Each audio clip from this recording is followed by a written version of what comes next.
Hello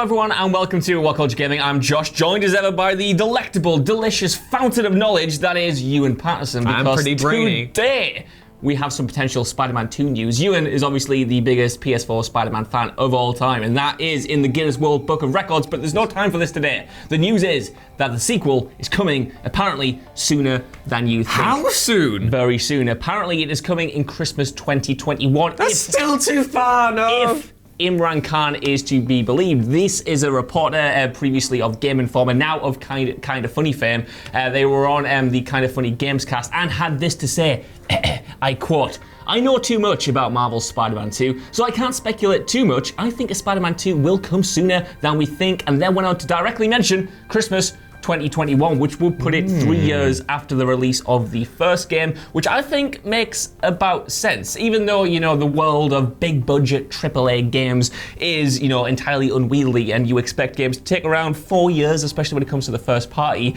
Insomniac are usually a little bit quicker than that, and I think that you can assume they've got straight to work on the sequel as soon as the DLC wrapped and should be working on it right now. Yeah, you think that when they finished that game, there was no way Sony weren't just going, oh, here we go, here comes the money. Because they had that, and they obviously had all the big sequel teasers at the end with Harry Osborn being in the symbiote and all that. So yeah, I think it makes perfect sense that they want to kind of jump into that immediately. It was the same thing Rocksteady did after Arkham Asylum was such a hit. Yep. Obviously, they went and announced that game pretty much the same year as Arkham Asylum came out of the VGAs, and then obviously Arkham City came out in 2011. 2011, yes. Yeah, so yeah, this is still pretty good. This is a really quick turnaround.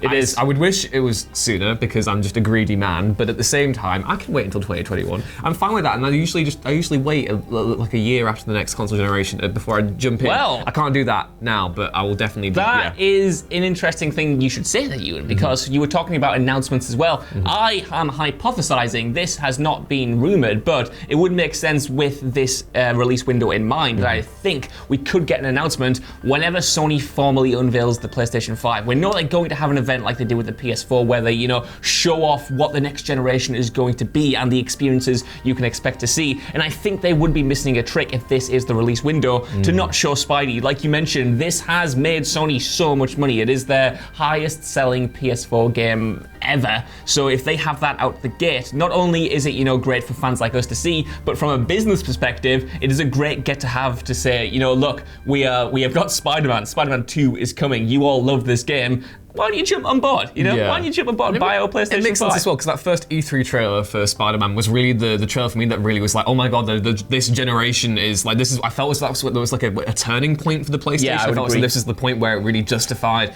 the technological advance, really, and if they can do that again, obviously Insomniac are so familiar with Sony's hardware now, it makes sense for them to just go out and do that, and that be the real kind of, not tech demo, but the thing that really demonstrates the power and the necessity of the next console generation, which they could definitely do. There are so many different concepts I'm sure Insomniac wanted to do with the first game, and are probably limited from doing due to the technological restraints of the first PlayStation, well, the PlayStation 4 I should say, but you know what I mean. Yeah, and now they've got even more backing because obviously they were purchased as a studio by Sony earlier this year, so now they're a full first-party, studio inside that network, which it's not to say that the previous game wouldn't have had the full backing of Sony behind it, but now they've got access to everything much more readily and much easier, which should hopefully make for a better, bolder, prettier game than we've ever seen that takes advantage of the PlayStation 5. But that's all we have for you today. We're going to keep this short and snappy. I want to know what you guys think down in the comments below. Are you excited for Spider-Man 2? Do you think it's going to hit Christmas 2021? And would this be enough for you to pick up a PlayStation 5 close to launch? Either way, while you're down there, could you give us a like, share, subscribe, and head over to whatculture.com for more lists and news like this every single day. Even if you don't, I've been Josh. You can follow me on Twitter at Josh Broom with 2 O's. This has been Ewan. You can follow him at Ewan Ruins Things. And we will see you soon. Bye. Bye.